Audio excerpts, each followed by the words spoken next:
Thank you so much again. Mwakoze cyane, barakoze n'abahanzi bacu. Uyu mwanya rero twakurikizaho gahunda yo kwakira umuyobozi mukuru wa East Africa Promoters kugira ngo adufungurire iki kiganiro, anaduhira ikaze abashyitsi bacu ndetse n'abafatanyabikorwa bacu. Niyo tuvuga abashyitsi twumve abahanzi bo bagiye kuduherekeza mu rugendo rwa MTN wacu Muzika Festival. Thank you. Thank you. Murakoze cyane. Mbaje kubashimira mwese ko mwaje uko twabatumiye, nafata umwanya wo gushimira abafatanyabikorwa bacu. I just want to say I want to thank you all the media. We invited them, they came on time, and I want to apologize to start a little bit late. And I want to take this opportunity also to thank our partners, MTN, Primus, and PPR. Also, I want to thank the artists who are here right now. We are about to start our press conference. Before I start, I want our partner to introduce by themselves also. Let me start by MTN.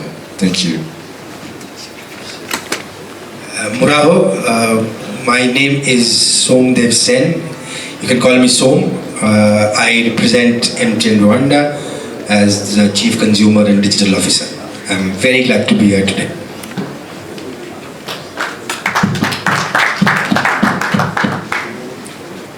Muraho, BTS. Alright, so this is Freddy. I'm Primus Marketing Manager, and I'm very happy to be here with you today. Also, I'd like to add to what Joseph said. Thank you for the media who's being here with us today. Also, thank you for EEP, the organizers, for making this show possible. And a big thank you, Marakoze, Chani, to all the artists that are joining us in the tour today. Marakoze.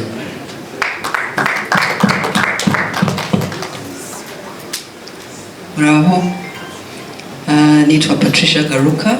I am the acting head of marketing, corporate affairs, and citizenship from BPR. We are very happy to be on board this very special event for the first time, and I think the first bank.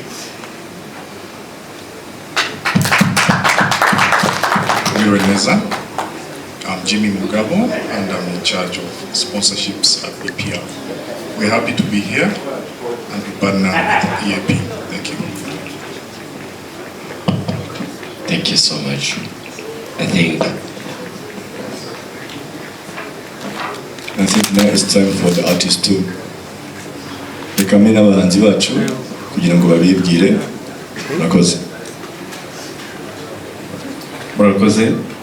Amazina yanjye ni Chris Easy, and nishimiye kuba ndi hano, ndashimira abanyamakuru uri hano wese, and thanking so much our sponsors. Thank you so much for believing in Rwanda music.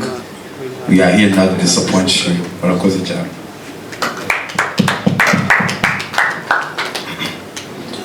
Murakoze cyane, nanjye batabashaka kushido. Mbere na mbere ndashimira EAP, ndashimira na MTN, ndashimira n'itangazamakuru. Nanjye ndi tayari, turi kumwe gatanu kuri gatanu.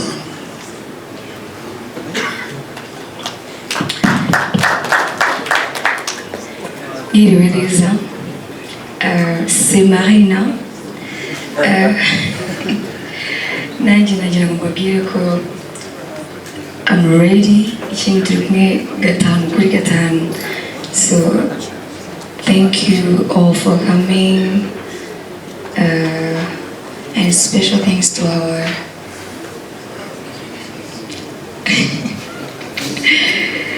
thank you so much. I'm so happy to be here.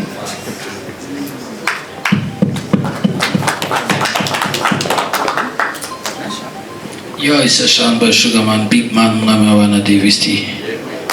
Media, what's up? Mambo VP. Yeah, it's a Shanba Sugarman, Big Man, nishimiye kuba ndi hano ku nshuro ya mbere mu Iwacu Muzika Festival, MTN Iwacu Muzika Festival. Nishimiye kuba ndi hano. So I hope ko turi buze kugirana ibibazo byiza n'ibisubizo byiza n'ibihe byiza. Thank you. Mwiriwe neza, nitwa Roskana. Nishimiye cyane kuba ndi hano nk'umuhanzi uzagaragara muri MTN Iwacu Muzika Festival. Nshimira ubuyobozi bwa EAP bwangiriye icyizere ko nshobora kuba part of this. I'm very excited. Mwarakoze cyane kuntekerezaho. Ndashimira media yitabiriye. Ibisigaye ni ukuzareba uko bizagenda kandi turiteguye kubigenza neza. Murakoze cyane. ngira ngo uyu mwanya n'ubundi ubuyobozi bwa EAP bwahita buduha ishusho y'uyu mwaka kugira ngo tuze kujya mu mwanya wo kubaza ibibazo ariko dufite amakuru. Ishusho ngari ya MTN Iwacu Muzika uyu mwaka aho izanyura, icyo twiteze ndetse n'imyiteguro kugira ngo tuze kugaruka noneho tujya mu mwanya w'ibibazo ntituzi gutinda. Ku ishusho ngari mbanje guhera nk'uko mubibona hari abahanzi babiri tutari kumwe hano, ariyo Kenison na Kevin Kade. Tumaze ibyumweru bibiri baratse uburenganzira bwo kutazaboneka kuri uyu munsi. Hari ingendo z'akazi barimo, bari barabitubwiye ko kuva ku wa gatandatu batazaboneka, ariko tumaze igihe tuzi iyo tariki yabo. Aho bari nabo nyuma ya press conference baraza kugira icyo batangaza ubwabo. Icyo ni kimwe, ariko mu rugendo tuzagendana. And let me say it in English. We are missing two artists right now, Kenny Sol and Kevin Kade. They request for permission not to be available today because they have some other duties, and but they are going to communicate right after this press conference. Ubwo ngarutse ku rugendo dufite, nk'uko mubizi dufite urugendo ruzamara amezi abiri, ruzatangira ku itariki ya 20 z'ukwa gatandatu rukarangira ku itariki ya 1 z'ukwa munani. Ni urugendo ruzajya mu turere, mu ntara zose z'u Rwanda, mu turere 4 nako mu turere 7, aho tuzahera i Huye tukajya i Muhanga, tukajya Karongi, tukajya i Ngoma, tukajya Nyagatare, tukajya i Musanze, tugasoreza Rubavu. Ni urugendo tuzaba turi kumwe n'abahanzi bose uko mubizi. Ni urugendo kuri inshuro hari byinshi bizahinduka mu mitegurire yacu, muzabibona mu bijyanye na stage, urubyiniro dushaka gukora kuri inshuro. Noneho ni urubyiniro rufite standard iri hejuru, nicyo twabateguza cyane, kandi ikindi gishya kizaba kirimo nuko tuzaba dufite abafatanyabikorwa bandi bo mu turere PSF zaho, aho tuzaba turi kumwe nabo bazanye ibikorwa bitandukanye byabo mu kwamamaza bitewe n'ibikorerwa mu karere runaka. Icyo ni kimwe. Hanyuma kuri inshuro nashaka kugira ngo dufatire umwanya wo gutangaza ikindi kintu gishyashya kizaba kiri muri MTN Iwacu Muzika kuri inshuro. Nk'uko mubibona ku bufatanye na Primus, hari urugendo rwabanjirije uruturimo rwamaze imyaka 8 rwa Primus Guma Guma. Urwo rugendo mwararukurikiye, bamwe muri mwe mwari batoya, ariko nabwo mwararukurikiranaga icyo gihe. Kuri inshuro rero ku bufatanye na Primus hari ikintu gishya Primus yongeye muri iri serukiramuco. Ikintu gishya yongeyemo ni uko yifuje yuko abatsindiye Primus Guma Guma bazitabira MTN Wacu Muzika. Bitangaje ku mugaragaro. Ndaza guha umuyobozi wa Primus hano nawe agira icyo abivugaho. Ni ukuvuga ngo muri Bukare hari umuhanzi umwe watuvuyemo, ariko nk'uko mubizi tuzakora mu burere burindwi, kandi n'abahanzi bari batwaye Primus Guma Guma ari barindwi. Hari ibyo rero tumaze kubishyira ku murongo, abo bahanzi bazitabira iryo serukiramuco. Ni ukuvuga ngo wenda bize mbona bari kongana ngo Urban Boys, Urban Boys aboneka, na Platinum bazahagararira Dream Boys, n'abandi Bruce Melody, Riderman, Comedy Knowless, bose bazitabira. Ubwo tuzagira n'umwanya wo kwibuka watuvuyemo. Ibitaramo tuzagenda dukora nk'umuhanzi watwaye Guma Guma. Abo bahanzi rero ni ukuvuga ngo muri buri gitaramo tuzajya tuba dufitemo umutumirwa. Azaba ari umutumirwa, ari umushyitsi waje muri Wacu Muzika, muri MTN Wacu Muzika nk'umutumirwa muri buri gitaramo, muri buri event. Azajya aza nk'umutumirwa wacu kudusangiza ku mateka y'urwo rugendo, uko byari bimeze n'ukuntu umuziki w'iki gihe umeze. Urumva rero twafatira umwanya wo gushimira Primus ku bw'icyo gikorwa yatangije n'ubu ngubu igikomeje.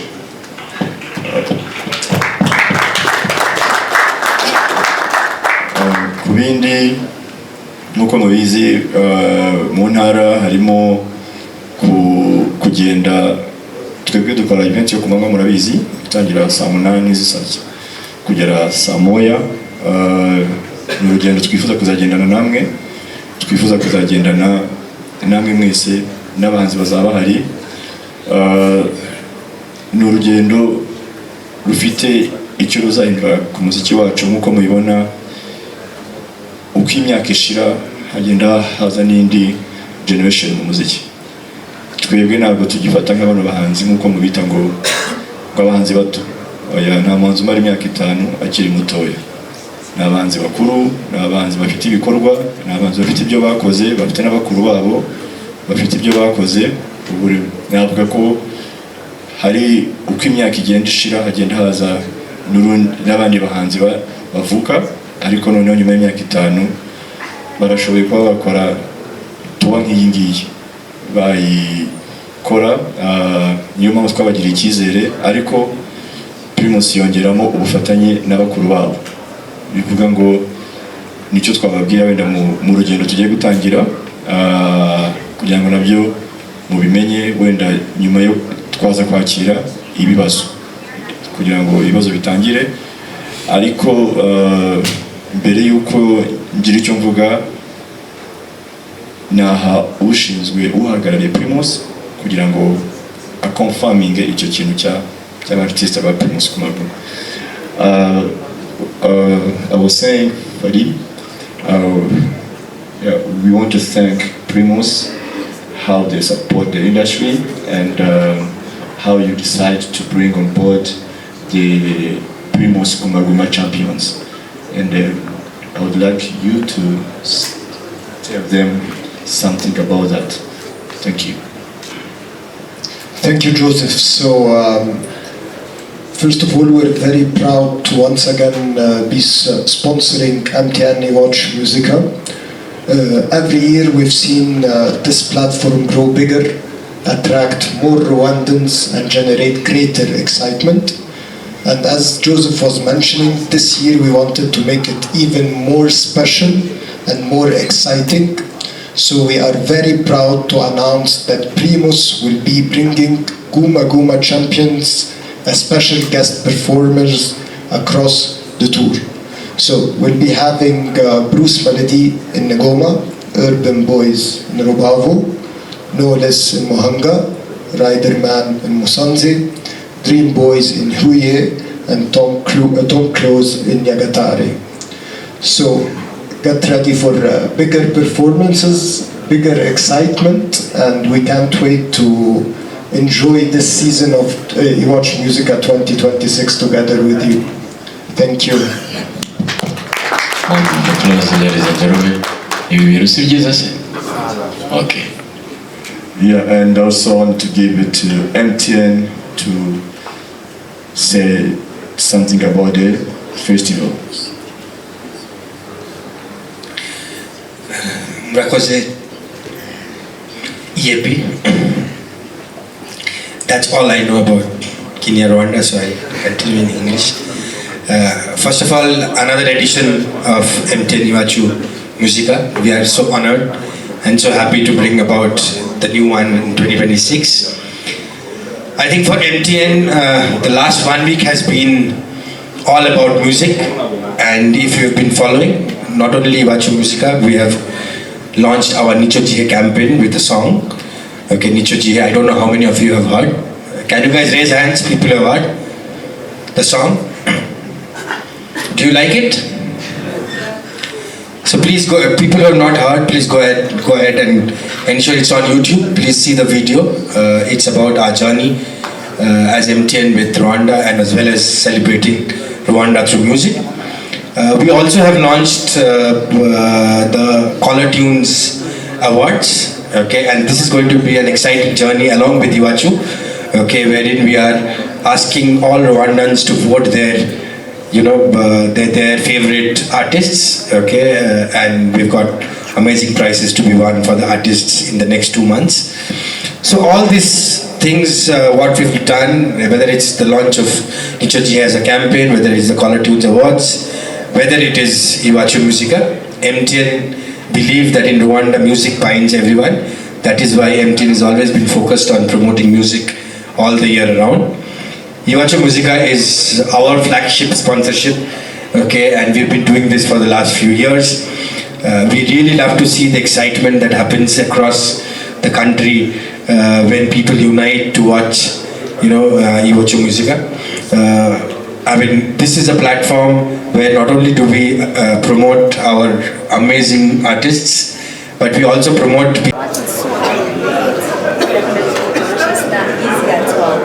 But I'm not very good. So, that was amazing. What I'm trying to do is that you put out the exactly. So, you know, please. We should have the money when you come to the because I was showing you the eyes. Chamba man. This is a cover. I'm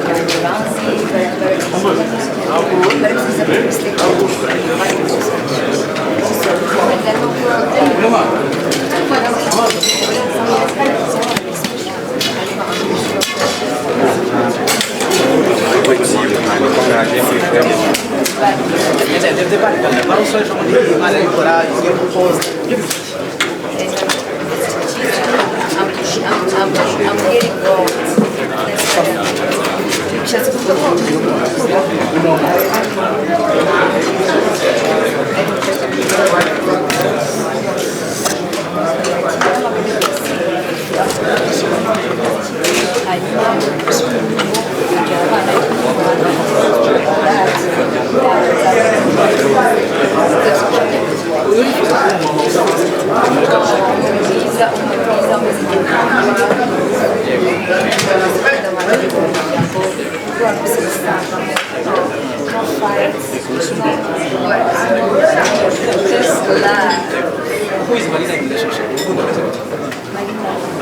I just love. Only that? I love. What's your problem moment in relationship? Going out maybe? That's my secret, maybe. Thank you though. You're welcome. Marina muziki mu ndirimbo zawe abatega izihe ndirimbo whose this microphone is oh okay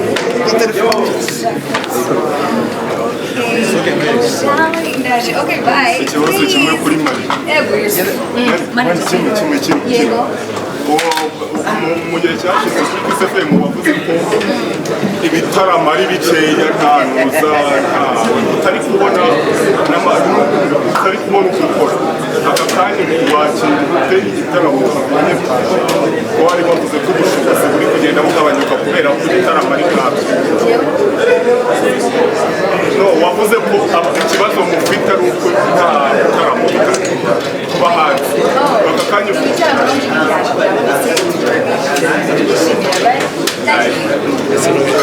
Give me my mic. Give me my mic. Oh, my mic. Oh, this is mine. This mic is mine. People to join hands and appreciate music.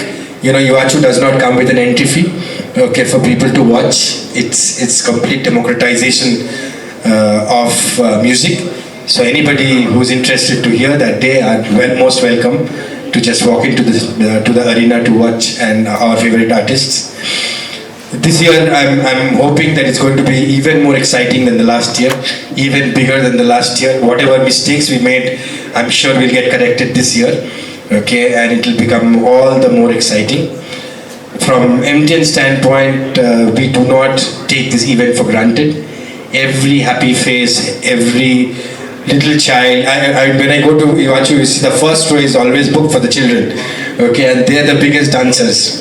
Okay, they are the future of music, they are the future of MTN, they are the future of this country. So it feels amazing to see everybody participating, coming in flocks.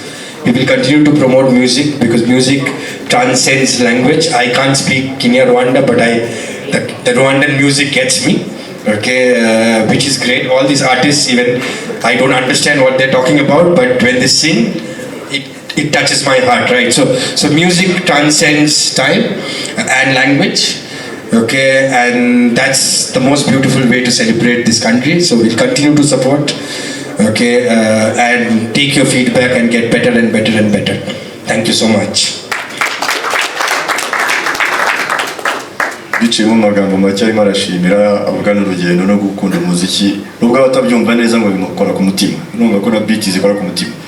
Ikindi rero avuga ni kuri Colatune ikintu MTN balaunchinze ejo bundi hari award y'abahanzi bari muri Colatune bivuga ngo muri urugendo tuzagira Colatune tuzaba turi kumwe nabo bivuga ngo harimo no gukangurira abahanzi gukomeza kubatora kugira ngo ibyo bihembo bya MTN bya Colatune bazabyegukane kuko harimo amafaranga harimo 12 igihembo gikuru bivuga ngo rero harimo kuba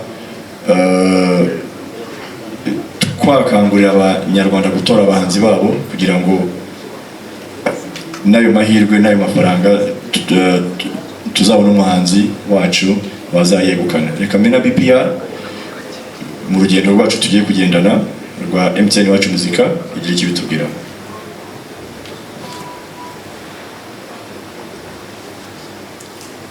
Good afternoon once again. So my name is Patricia. I am the acting head of marketing, corporate affairs, and citizenship. As I mentioned earlier, we are so excited to be part of this big festival as BPR. It is our first time to be, of course, part of it, but we do know all about it. We've seen what has been happening in the previous years. Why are we taking part? We want to take part in this festival because we want to get closer to our people. BPR Bank has been around for 50 years. Last year we celebrated 50 years in Rwanda. But we haven't really had a chance to move around the country to talk to our customers. We do have a big network. We cover we have 73 branches all over the country. We have we have many ATMs, around 59. So our bank is accessible in most of the towns that we'll be going to. But for us, it's a chance to connect to our people, to get them to know more about our products. We have very good products, digital products. We have a mobile loan where someone can borrow 1 million very quickly without a hassle.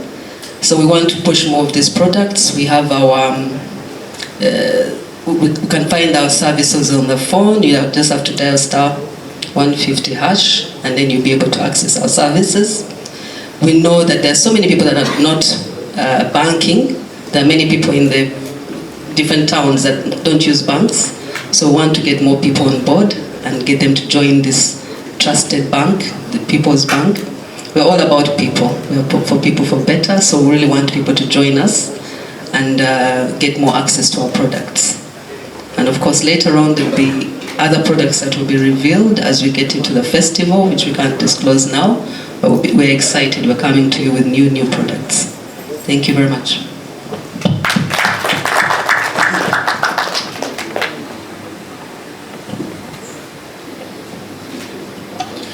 Natekereza ari umwanya kuba twatangira ibibazo. Murakoze. Katwakira. Ufatiyeho no gusubiza umujene wa Nyagatare na Benova, ni kuvuga ngo ku bahanzi ba performinga baba mu ntara, ko n'ubundi muri buri ntara tugiyemo, muri buri karere tureba umuhanzi uko yitwara. Ni kuvuga ngo ntabwo ari twe tumuhitamo mu karere, kuvuga ngo abafite ibikorwa ahatuye ahakorera, ushobora kuba uri gukora umuziki hano muri Kigali uva muri Nyagatare, dukorana n'akarere na media yabo n'abapresenta babo, batubwira umuhanzi uhatuye uhakorera umuziki ari nahaba. Bivuga ngo rero koko niba utuka muri Nyagatare ufite ingoma zikomeye, byanga byakunda bazaduha wowe, kuko ntabwo ari twebwe tumuhitamo, ni akarere kamuduha gafatanyije na media yabo bose hamwe. Kwinjira kuri stage rero icyo ni icy'abahanzi, uko bazinjira niba bazabitegura, kuko buri muhanzi afite ukuntu ategura stage ye uko ari buyinjireho. Icyo bazadusaba twebwe nk'abategura tuzakibakorera, kuko nabwo tugomba kureba n'umutekano wabo, ese barinjira gute, biragenda gute. Ibyo nabyo ni ibintu twazaganira nabo, tukareba buri buryo wese ashaka kubikora, twabona bitanga umutekano kuri we n'abategura, nta kabuza twabikora. Murakoze.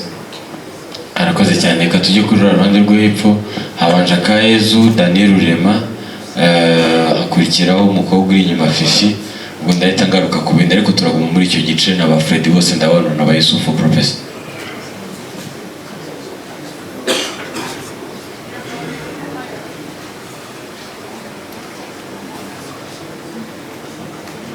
Murakoze. Nitwa Kayezu Jean de Dieu muri RBA. Ikibazo cya mbere ni EAP, hari ikintu wavuze cyuko muri gukorana na PSF zo mu bice muzajya munyuramo. Ese ni muri bikorwa rizajya riba, ni nagira ngo mutusobanurire neza kuri icyo kintu uburyo mwakivuzeho. Ikindi ni ku bahanzi ngira ngo ni ubwa mbere yaba Roskana na Davis bagaragayemo. Uyu munsi wa none Primus kuva 2011 mukorana, ni irihe banga ryabayeho ryatumye umunsi wa none mugikorana, ko abandi batangira n'abafatanyabikorwa bikangira batandukanye. Uyu munsi wa none twabonye mujya mu BPR, ni ibintu byiza cyane. Icyo wapfa nabaho ikinini no kugushimira, hanyuma wakoshiriye banga ritumye uyu munsi wa none kikumwe na Primus. Murakoze cyane.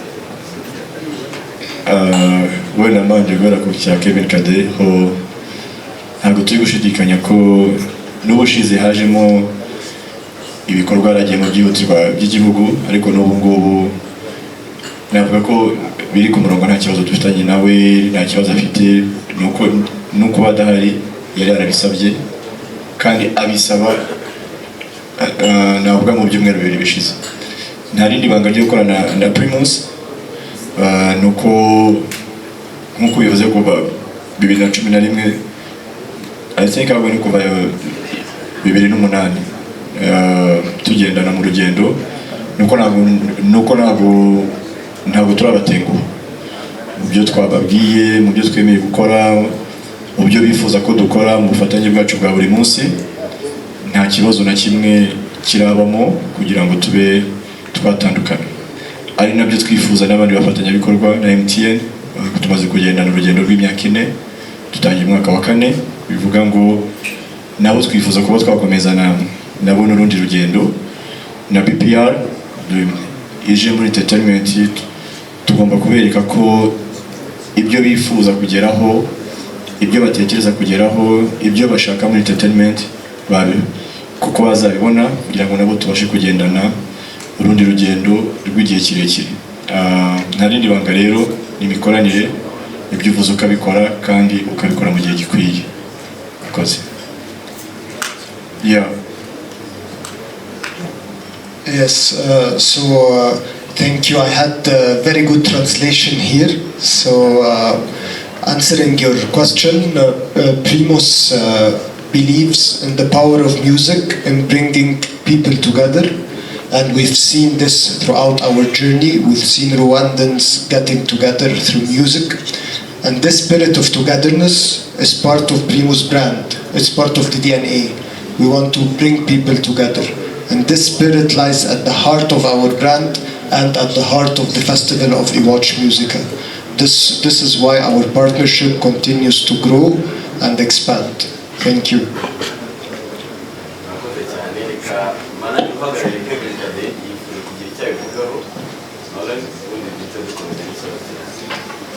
Mwiriwe, nitwa Serge, ndi manager wa Kevin Kade. Impamvu adahari nuko dufite album tuzasohora mu gihe turimo gukora Iwacu na muzika. So twe dukeneye hari indirimbo twe dukeneye gusohora kuri album zagomba kuba recorded muri US, niyo mpamvu adahari. Tumva ari icyo ngicyo nabasobanurira. Murakoze. Urumva ko ari ikintu gikomeye ko abanzi bacu basigaye bajya kurekodinga muri US no gushotinga ama videos. Urumva ko umuziki ufite aho ari kugera. Murakoze. Nitwa Pasi, nkorera Radio na TV One Rwanda. Ikibazo cyanjye mbere na mbere ndashimira EAP, nkanashimira abafatanyabikorwa muri rusange. Kari hari umuntu twahoze tuganira arambwira ati ariko aya mazi ko hari abantu batama amazi hano ubwo biba bimeze bite. Ntabwo yarashatse kuvuga ahangaha ariko nk'umwaka ushize hari abo twagendanye mu rugendo ruzenguruka nyine turere twaciyemo, bamwe bakavuga bati abafatanyabikorwa byaba byiza noneho natwe bagiye batureba, noneho rya vumbi twatewe na King James tukareba uburyo turimanura. So nakari kanyuzemo. Hanyuma ikindi nakibazaga EAP, twabonye abahanzikazi bagaragara gake cyane. Umwaka ushize twari dufite Airways, uyu munsi harimo Marina. Ni ikibazo cy'ubuke bw'abahanzikazi cyangwa ni ikibazo cy'ubushobozi bwabo kujya muri ibi bitaramo? Hanyuma ikindi nsorezaho ni nk'impungenge twagiye tubona ibitaramo bizenguruka igihugu, usanga nyine akenshi tworohereza ababireba kubibona nyine ku buntu nta wishyuye. Hanyuma rero nkaba n'undi wese ashobora kwibaza ese nta gihe kizagera noneho ba bantu bakurikira ibitaramo byacu cyangwa se by'abahanzi wenda Davis yajya gutaramira hariya ntibaze bitewe n'uko yagiye kubishyuza kandi bamenyereye kubireba mu buryo bworoshye. Izo mpungenge mfite niba hari icyo muzitekerezaho naza kudusangiza. Murakoze. Okay, urakoze. Ku kibazo warubajije cyane ni cyo ikamanza vuye ku cy'amazi. Amazi yo turi kumwe na Vitalo kuri Inshuro, ariko urabona ko harimo n'agasembuye bivuga ngo iryo bumbu uzarimanura neza, ariko noneho kuri Inshuro turi kugeza kutajya mu ivumbi. Ku kindi warubajije harimo imbogamizi, turimo turabitekereza gukora ibitaramo byishyuza. Igihe kirageze ahubwo hagiye havukamo imbogamizi zo kuvuga ngo aho tugenda dukorera hanze mu turere dutandukanye, hamwe hari amasitade, ahandi ntabwo yarahari, ariko ubu ngubu turimo turagerageza kubanza kubona ko twakora ibitaramo byose mu masitade, kuko hamwe haba hafunguye harangaye, ahandi hazitiye. Rero ukabura uko hamwe wahakorera kandi abantu ari benshi cyane. Hamwe se turishyuza, ahandi ntitwishyuza, ariko ubu kuri gahunda dufite nuko turi kureba uko twakora mu masitade afunze gusa, nk'uko mwabibonye i Muhanga ko twabonye stade, i Rubavu bikunda, i Musanze bikunda, ariko nka Ngoma ntibyakundaga. turimo turareba ko twabasha kubona stade. Nyagatare ntibyakundaga, habaga ari ahantu mu kibuga harangaye, rero ibyo byose bikatubera imbogamizi, ariko mu gihe imbogamizi zaba zakemutse nta kabuza tuzatangira gukora ibitaramo byo kwishyuza.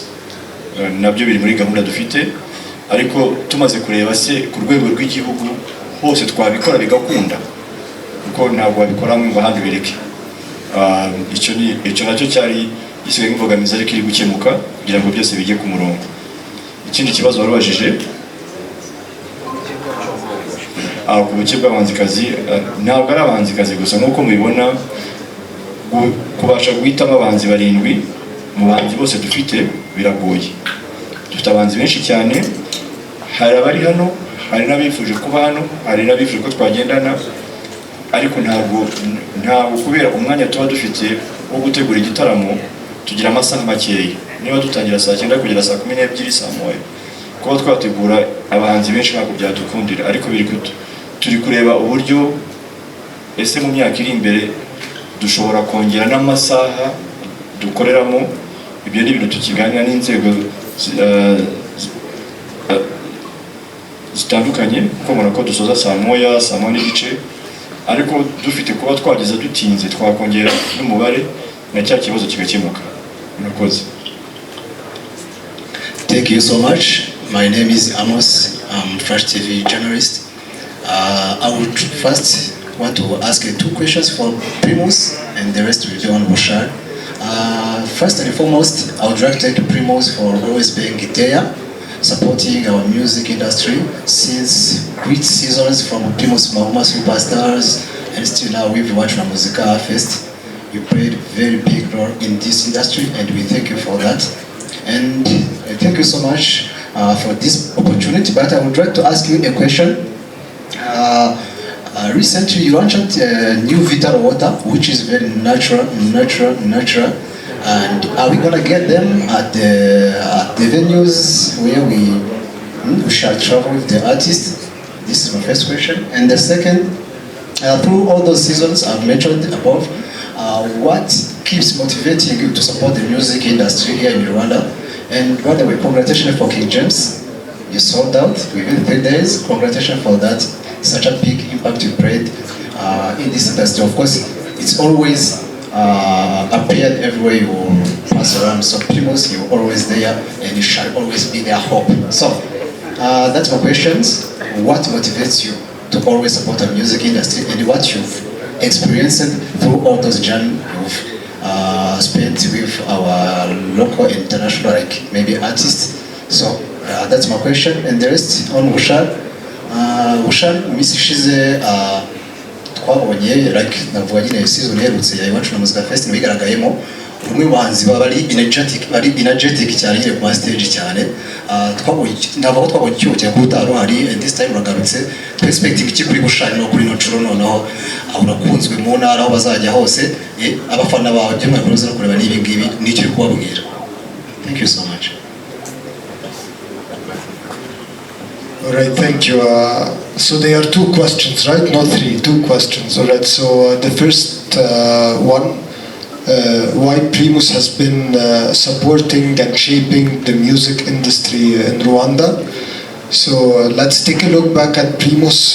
This is the oldest beer brand in the country, 67 years old. Throughout, it stands today as one of the biggest shapers of the industry, of the music industry and entertainment in Rwanda. And we do so because we believe in the power of music and bringing Rwandans together. This is part of the brand DNA and our brand values. We believe in genuine connections, in bringing people together to share nice moments, to share laughs, to dance together. So this is why we were always keen on being part of the music industry in Rwanda. The second one, regarding Vitalo, yes, congratulations to all of us. Vitalo is now in still format. We have Vitalo Sparkling, you all know it. Now the blue one is the Vitalo Still. It's now available in the market, and definitely it will be part in all the activities that are going to take place during a watch musical. The Vitalo will be sampled there and available for all the consumers. Thank you.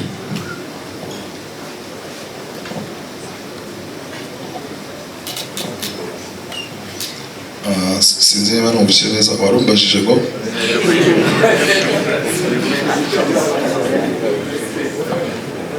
umwaka ushize mwari mwahomboye.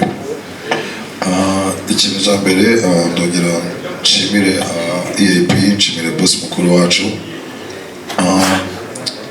Nanone hari ikintu yavuze ati ngo ari no kugerageza ngo kuzakorera ahantu ngo hatari ivumbi. Ikintu nabwira abafana banjye, nanjye ndi ingagi, nabo ni ingagi. Ivumbi twe tuzarizana mu mufuka, sibyo abafana banjye babe bari tayari kuzana mu mifuka yuzuye ivumbi. Azaba ari fuego time nk'ibisanzwe nk'uko basanzwe babizi. Nta bintu byinshi navuga kuko nanjye ubu ngubu ndi muri lokale, umfatiranye ndi muri lokale, sibyo? Ariko reka ndangize imyitozo, ibindi tuzabibona show yatangiye. Yeah, thank you. Murakoze, mbanje kubasuhuza amahoro y'Imana bane namwe. Nitwa Higaniro Pascal, nkabazwe ku izina rya Pascal, uretse ko abantu benshi batari bamenya. Nagize icyifuzo cyiza nanashimira EAP, muri abantu b'abagabo cyane ko mudahwema guteza imbere umuziki wacu nyarwanda. Ndabashimira babanze babambera amashyi kabisa. Yego murakoze. Nagize igitekerezo ku itariki 11 z'ukwa karindwi muzaba muri Nyagatare ni iwacu. Kuri stage mperutse gukora muri Genesis nitwaye neza, nkora ibintu bitangaje, ndavuga ni sinatera n'intambwe nkabasaba amahirwe n'ubwo y'umunota umwe cyangwa ibiri mukazanyemera Nyagatare nanjye nkakora akantu. Imana ibahe umugisha, ndabashimiye cyane.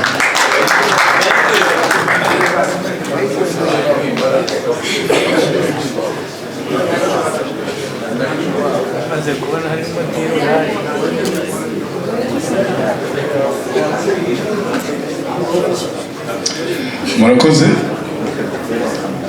Njyewe nitwa Rusakara muri Raketi Radio. My question goes to Primus, marketing manager. Do you have any plans like after parties or any other activities in the bars that expands the Iwachu show that usually go until 7 p.m.? Thank you.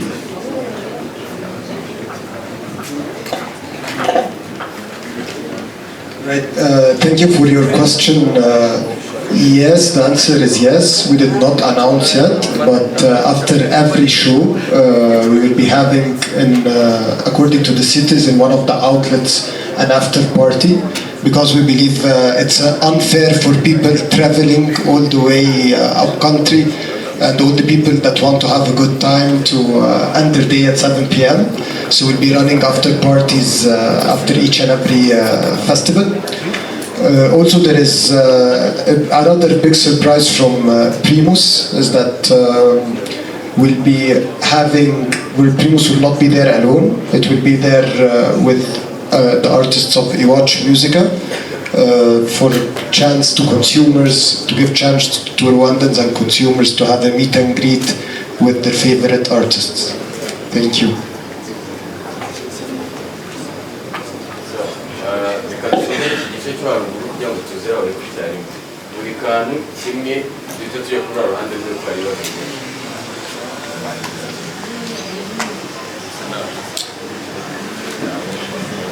Murakoze, nitwa buri kantu nkaba nkorera kuri channel ya manager wanjye buri nguni. So ndashaka kubabaza ikibazo kimwe, nshaka kugira nabe abahanzi by'umwihariko bo mu Rwanda turabashima iyo ushyize izina rya kuri map abanyarwanda bakakumenya, birakomeye kuko ni ibintu twagiye tubona tubamo. Ariko abanyarwanda barimo barashinza abahanzi nyarwanda kwinjira kuri stage mu buryo bumwe nk'abahigi biruka, ariko hakaba hari n'abandi babigerageje bakora stage ku buryo gatoya buryo bakora stage iryoshye nka Benoviyo naza hano mu minsi mike nabonye stage ze ni stage utakwibagirwa ebana uko byagenda kose yinjira neza nk'umusazi undi muntu wabigerageje n'umuntu bita Kevin Kati hari stage yakoze za mu cyogajuru ku buryo ubona yuko ari stage nubwo ibindi byapfa ariko uvuga ati umuntu yinjiye neza abahanzi amafaranga babaha ni makeya ko mwinjira ukuntu gusa mwese cyangwa tubahe Benoviyo myinjirire ihinduke ibindi byo ni fresh ariko uburyo binjira bose binjira nk'abahigi birukanka bajya mu bafana neza urumva so nicyo numva cyahinduka stage zibukwa ibindi byose kuririmba kuba bazwi biki byose abantu babakunda ni fresh ariko bashyiremo n'akantu ka fan icyo ni cyambere bari kubashinja icya kabiri no gushimira abakire bose bizereye mu muziki nyarwanda MTN Primus BPR Vitaro tugashimira na EAP ibintu nk'ibyo rwose biraryoshye urabona yuko bitanga akazi murakoze cyane niki mugiye guhindura kw'icyo kintu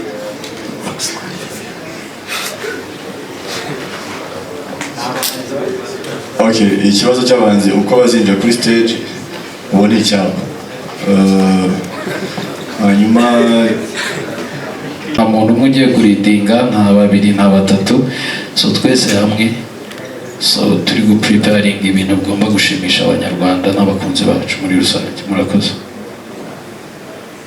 murakoze nitwa Daniel Rema nkorera 3D TV Rwanda ndetse na Into Rwanda mfite ibibazo bike ku bahanzi ndetse na EAP n'abafatanyabikorwa batandukanye nahera kuri EAP nagira nibaze ni abahanzi mwatoranyije muri MTN Wacu na Muzika 2026 mwagendeye kuki ariko icya kabiri hari abahanzi batandukanye bavuzwe ko mwari muri mu biganiro ndavuga Element ndetse n'abandi bagiye bavuga umuhanzi witwa Yaman mu buryo butandukanye ese n'ibiganiro byarabaye n'iki cyatumye abahanzi tutababona ubwo ndabaza n'umuhanzi witwa Chris Easy n'isuga mbere tukubonye muri MTN Wacu na Muzika Festival muri bagenzi be bari hano ndavuga abahanzi bari hano ninde witezeho competition ndavuga ihiganwa ku rubyiniro muri iyi festival izatangira ku wa gatandatu ubwo ndajya no kubatera nkunga ndahera kuri MTN you have sponsored this festival for multiple years how does MTN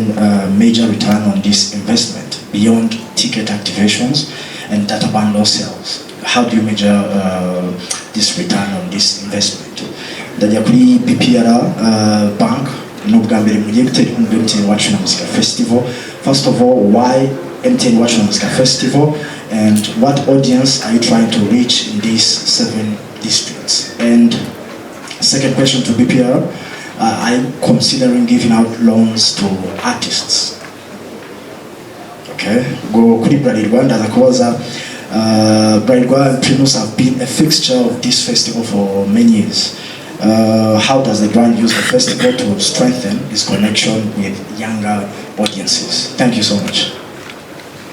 Murakoze cyane Dani. Ku kibazo cya Element n'abandi ni ukuvuga ngo abahanzi iyo turi gutegura iyi festival haba hasohoka ibintu byinshi cyane uyu abo twaricinze out ni aba turi kumwe cyane ko cyane iyo dukora playlist tuyijyanisha n'igihe n'amasaha tuba dufite ko buri muhanzi agomba kugira iminota performinga kugira ngo tubashe kumanaginga event wenda ku zindi editions wenda bazabonekamo ariko kuri iyi ntabwo byakunze hari n'abandi twabonye amakozi menshi atubaza uyu bivuga ngo aba ari kuvuga ibintu byinshi cyane ntekereza yuko wenda mu zindi nshuro hari igihe mwazababona mu rugendo tuzaba turimo murakoze ubwo naha wari ukurikijeho Chris Easy ikibazo murakoze umugenzi wanjye Davis hari icyo nari yavuze yuko mu by'ukuri iyi ntabwo ari competition ariko nanone ntibibuza kugira ishyaka ryo gukora ibintu byiza so I really hope yuko buri wese uri hano muhanzi bari hano biteguye kandi icyo bari guharanira no gutanga the best they can do so niwe Chris Izzy uri hano, nanjye ndi ready gutanga icyo mfite cyose. Ubwo Davis D, Kenny Soul, Kevin Kade nabona uko nguko ntekereza yuko bameze, Bushari, Roskana, so turi gusenya umugozi umwe ariko buri wese arifuza gukora ibyiza, so muzabona ibyiza ariko ntabwo ari competition yo guhangana. Thank you so much. Thank you for the question. It is also something that I keep explaining to my finance person, saying, what does MTN get out of doing Iwachu? So not everything that MTN does can be directly linked to how much money MTN makes. At the end of the day, MTN as a brand in Rwanda, every day more than 8 million people use the MTN network to express themselves, right? They talk, they laugh, they cry, they shout, but they also create on the network. Many songs have been made just on the phone. So at the end of the day, for MTN, it is a continuation of the network that we provide. The network is just a skeleton, right? It only has towers, it has some switches, but MTN is beyond that. And as you know, the world is moving from just voice calls to content now, right? Every youngster wants to build content. Does Iwachu give an opportunity for everybody to build a lot of content? It does, correct? Not just the artists. Yes, artists have already reached somewhere, They have worked hard to reach wherever they've reached, but there are a lot of people who we don't know today.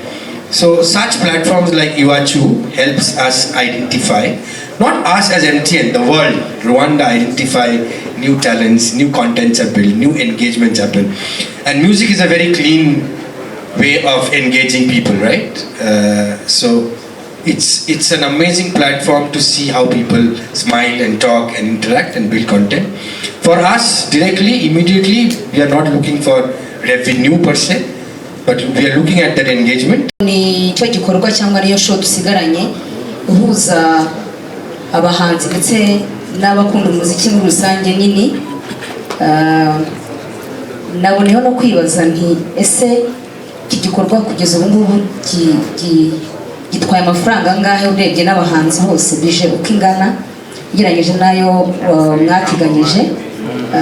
Ikindi kubera ko hari ibikorwa byinshi byahuzaga abanyamuziki n'abakunda, nabonye Primus ndibaza kuri ko Primus yagarutse n'ubundi hari kuki isa nkaho yihishe mu mutaka wa MTN Iwacu, iyo yakongera ikazana Primus Guma Guma, ikirori cyabo gikomeye twongera kubona show ikomeye cyane. Ikindi kibazo ndakibaza Marina ndamushina cyane ko agira vibe, kandi impamvu bagushyizemo nuko utizavinga kuba hano, nakeka atari impuye bakugiriye no gukora. Ahubwo ndakubaza niba nta bwoba ufite kuba ugiye guhagarara n'abasore, ese abantu bakwitegeho iki ku buryo bazavuga bati twabonye umukobwa umwe muri umwaka wa 2026 mu kirori cya MTN Iwacu na muzika, ku buryo batazakwibagirwa. Ni iki ugiye gukora ku buryo uhagararira abagore bose n'abakobwa bari mu muziki? Ikindi urumva nta kantu k'ubwoba ufitemo muri wowe ku buryo abatipe barimo hano batazatuhura ivumbi ugasanga barwaye ibicurane? Utubwire abanyarwanda. Ikindi kandi AEP tubwire ni ikiri gutuma itangazamakuru mwatumye itangazamakuru muri gushaka ko tubabwirira abantu iki message mushaka muri kudutuma muyibumbire nko mu ntero rimwe, icyo mushaka kugira ngo tubwire abaturage cyangwa tubwire abakunda umuziki ni iki? Murakoze. Emereye kuri icyo gice cya nyuma, cyane message twifuza kuba twatanga nuko mwatubwirira abakunzi b'umuziki nyarwanda bakazitabira ibitaramo, bakaza gushyigikira abahanzi ku bwinshi, kuko turi kubategurira ibintu byiza. Ku kindi baje ku ngingo y'imari, na n'ubu ntabwo turayisoza. Ni event bifite budget nini, arabo tukivugana nabo mu ntara nyine kugira ngo tubashe kumenya uko twazabikora, ariko aho tugeze biratanga icyizere mu gihe gito twazagusubiza uko byifashe. Wenda ikindi wari waje ku cya Primus,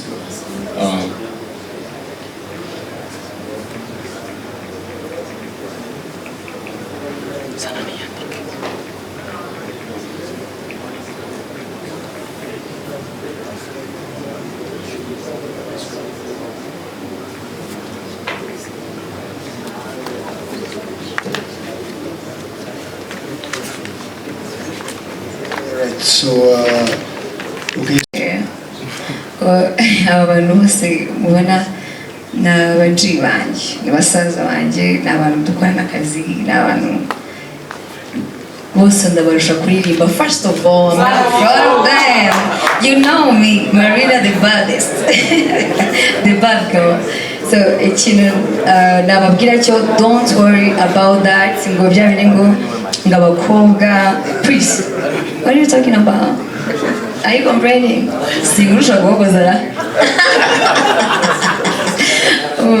Rero nabwo bamfite aba bose barabizi, ahubwo bafite ubwoba. Nari nategereje ko babivuga ati dufite ubwoba ko Marina azatuma ivumbi riturenga tukarwara ibicurane. Batinya kubivuga kubera biyemera, ariko barabimbwiye. I'm pretty sure ko bafite ubwoba. But me, I'm not afraid, you know me. So ikindi ndamutse mvuze icyo abantu bazanyitegaho nabamenye amabanga yanjye, kandi ni surprise bagomba kuza. First of all, barabizi ko Marina ntabwo naza ngo ngende gutyo gusa, bazishima, nzabaririmbira, nzababyinira, you know, I would do anything I can do kugira ngo bishime. Ariko ibya surprise byo byandi buri nguni na kantu bavuze. Trust me, ukuntu nzinjira, you'll be surprised. Ubwo nubwo umuntu ashaka amayide sibyo. So ikindi ndashimira EP yangira icyizere cyo kongera guhura n'abakunzi banjye umuziki. Ndabizi ko bari bankumbuye, nanjye nari mbakumbuye. Ikindi gisigaye, let's meet there, ubundi mbahesho noneho ukuntu nzasohoka. Allah kibar. Alright, nizere ko unyuzwe, right? Thank you. Alright, dufite iminota 3 kuri 5. Ibibazo ni byinshi, wenda ari abartiste murushaho gukomeza nabo ku ruhande niba management biza kubitwemerera. Reka dufate Freddy Musoni, iminota 5 turayisaranganya. Freddy Musoni kimwe, Tycoon, Emi Nyawe, Professor Zamubira Shanti. Ibyo bine duhite dusoza. Kereka niba umwanya ubuze kuboneka turangize. Ubwo ndaherekeza mikoro nyihagarareho kugira ngo byihute. Murakoze, nitwa Freddy Musoni nkorera ICO mwereka muri kiganiro The Choice Live. Ikibazo cyanjye kirajya ngo ni kimwe gifite na B. Ndabaza EAP. Akenshi dukunda kubabaza tuti hari abahanzi batagaragara kandi byaravuzwe ko bazaza. Ubundi umwaka ushize kumwe mwana koze na change ngira ngo amasura mwari gusanzwe mukorana nayo amwe murayihorera. Barimo ba Chris Easy, ba Bushari, mugerageza kuza n'abandi bantu bashya. Ubundi iyo umuhanzi munini utamubonye, ni ikibazo cyanyu mutamwegereye cyangwa ni iki ugoye kondisiyo ntaborohereza. Icyo ni ikibazo cyanjye. Hanyuma ikindi kirajya kuri PR, ni iki mutekereza muzageninga muri iyi festival ya Iwacu Muzika Festival byari nk'imbogamizi mutekereza ko igiye kubakorera ibibazo? Twabisubiriza hamwe byose tubaje kwifata cyangwa iki? Abahanzi ko tuba twabegereye, dufite abahanzi benshi, kumenya umunini benshi bagiye dukorana mu bitaramo bigiye bitandukanye. Ntawe tutegera, ntawe tutaganira, ntawe tutabasha gukorana nawe, ahubwo uko imyaka igenda iza n'abafatanyabikorwa nuko tugenda tubona n'umuziki hagendaho izo changes. Ariko ntawe tutegereye, abo twegereye nabo turi kumwe hano. Bivuga ngo ntawe tutegereye ngo bitunanire. Yego. Okay, ngira ngo ikindi cya BPR. Yego. Okay, the things I think I mentioned about it, but what we're going to gain from the festival is EAP and Iwachu Muzika are giving us a platform where we're going to connect with the youth segment, a segment that is not big with BPR. And that segment, what we are targeting is we want new accounts from the segment. We want to present them our digital platforms for banking because that is where they are and that is how they want to bank with us. And that is our target.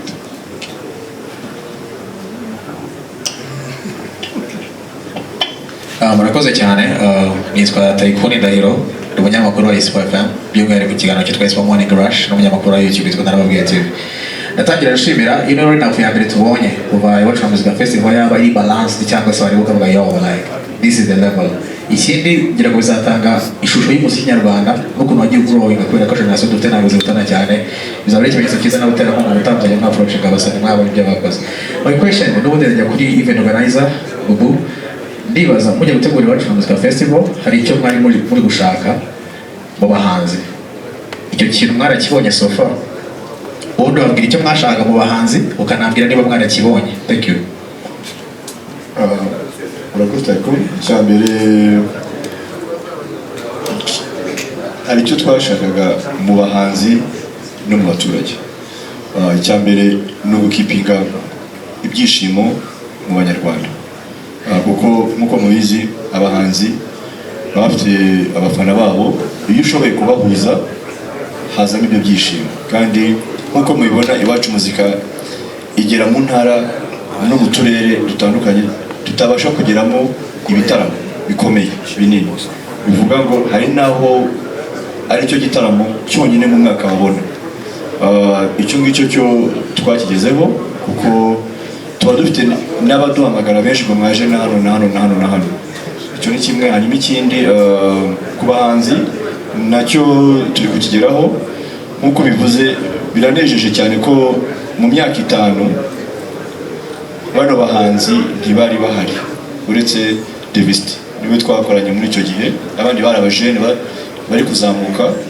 Icyo nacyo navuga ko ari nk'ikindi kintu gikomeye twagezeho, kuba haza indi generation ikashyiramo imbaraga kandi nayo ikaba yavuga ati hari igikorwa runaka twifuza kwitabira.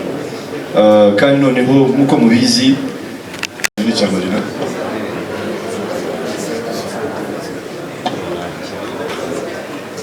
Hajya warubajije? Sorry, waruvuze ngo iki? Narivuze ngo umwaka wakubereye mwiza cyane, uje mu bitaro bya MTN iwacu na muzika festival ni ku nshuro ya mbere. Ntabwo ari inshuro ya mbere, ndumva ari n'inshuro ya 3, kubera urumva hari iwacu na muzika yabaye turi muri covid ariko twabikora kuri televiziyo, ariko nayo yari iwacu na muzika. Hari n'iyabaje ndumva ari 2019 twazengurutse yarabaye harimo amasamba, so iyi ni inshuro nk'iya 3 I guess, ntabwo ari inshuro ya mbere ahubwo oya no hari yarabartiste basanzwe gushyira nk'uko bimeze nuko bavanzemo ikintu gishyashya rero. First of all, kuba ndi muri iwacu na muzika sindi kubara imyaka agenda itambukamo ntazamo, ariko nicyo gishyashya, nicyo kintu kiri special. Like look at me, ibaze nawe Marina kuba amaze iminsi atabona n'abafana be, atabaririmbira, bataganira, and then boom ugahura kuri stage. I think ko mumeruka ikindi ntari fiancé, urumva nabyo ni bishyashya niba ushaka inshuti. So ibindi ndamutse mvuze ngo tujya kuvuga ku bishyashya ntabwo twabivuga kubera yuko byose ni surprise kugira ngo mbibabwiye, ntabwo mwari mukije kubireba. So you wait and see. Thank you.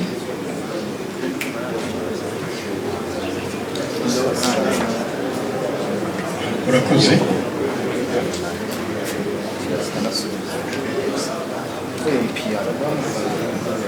Yeah, yawe yes, mfite ku kibazo cyawe, mfite indirimbo nshya ndibuze gushyira hanze mbere yuko dutangira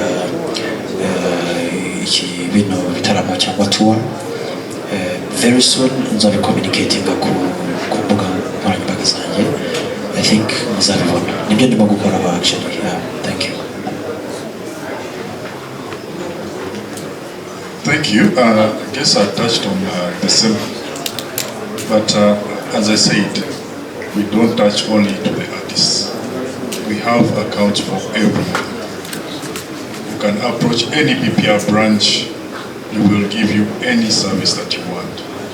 Be it a loan, be it an account that will help you grow.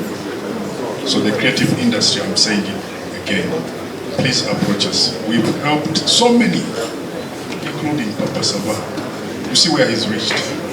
So we want you to come and join the bank that is for people for better. Thank you. murakoze nitwa Yusufu Professor nkorera Fine FM muri kiganiro industry. Ikibazo cyanjye kiragaruka ku bantu bafite ubumuga. 2024 twari ishuri ry'abatari abantu bafite ubumuga barishimye cyane ku bufatanye na Europe Charles yego ariko nyuma yaho ntabwo twabibonye abantu bafite ubumuga rero barahamagara kenshi cyane batuzatubarize ese byagenze gute ko nyuma yaho tutigeze tubona iyo show cyane cyane ku bantu bafite ubumuga hari ukuntu batongeye kuzirikana nk'uko 2024 byagenze. Hanyuma ikindi cya kabiri ndagaruka kuri protocole ikoreshwa hariya twasabaga ko hakongerwamo umwe mu bantu bashobora kuba bazi sign languages kugira ngo wenda habaye harimo umufite ubumuga utazi ufite ubumuga bwo kutavuga abashe kuba yafashwa mu buryo bwiza binashobotse mubona ko nafitiga nk'umuntu ufite ubumuga nazo support nkayitanga ariko umuntu ufite ubumuga uzabasha kuba yaza wenda azabasha kuba yafashwa n'icyo murakoze cyane. murakoze cyane 2024 twarakoranye ariko n'ubu turabyifuza ibyo turi kureba muri ibyo bikorwa navuze byabera hirya no hino ko twaba turi kumwe. Hanyuma n'ikijyanye na protocole nabyo ni igitekerezo cyiza cyane kuko hari igihe wa mugani tuba tutabitekereje ariko kuri iyi nshuro bizakorwa kandi turabikwijeje. Twasoza. Yego murakoze cyane rero dushimire cyane abafatanyabikorwa bacu bari